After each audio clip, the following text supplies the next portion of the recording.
جمعیت علماء اسلام فے کے مرکزی امیر اور امور کشمیر کمیٹی کے چیئرمین مولانا فضل الرحمان نے چارسدہ میں سیلاب سے متاثرہ علاقوں کے دورے کے بعد دارالعلوم اسلامیہ چارسدہ میں سیلاب زدگان اور پارٹی کارکنان سے خطاب کرتے ہوئے کہا کہ حکمران امریکی امداد کے بدلے اپنے قوم اور معصوم لوگوں کو مرواتے ہیں۔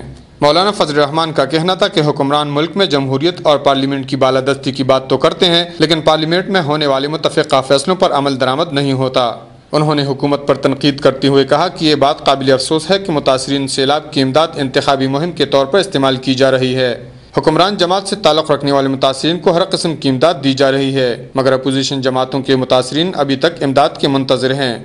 انہوں نے مزید کہا کہ سیلاب زدگان کی امداد کو سیاسی بنیاد پر تقسیم نہ کی جائے۔ انہوں نے کہا کہ ملک میں جاری کرپشن تمام مسائل کی جڑ ہے۔ ملک کا نظام درست کرنے کے لیے انصاف پر مبنی معاشرے کے قیام کی اشد ضرورت ہے۔ انہوں نے بیرون ملک پاکستانیوں سے بھی اپیل کر دی کہ وہ سیاسی وابستگیوں کو بالائے طاق رکھ کر مصیبت میں پھنسے ہوئے سیلاب زدگان بھائیوں کی دل کھول کر مدد کریں۔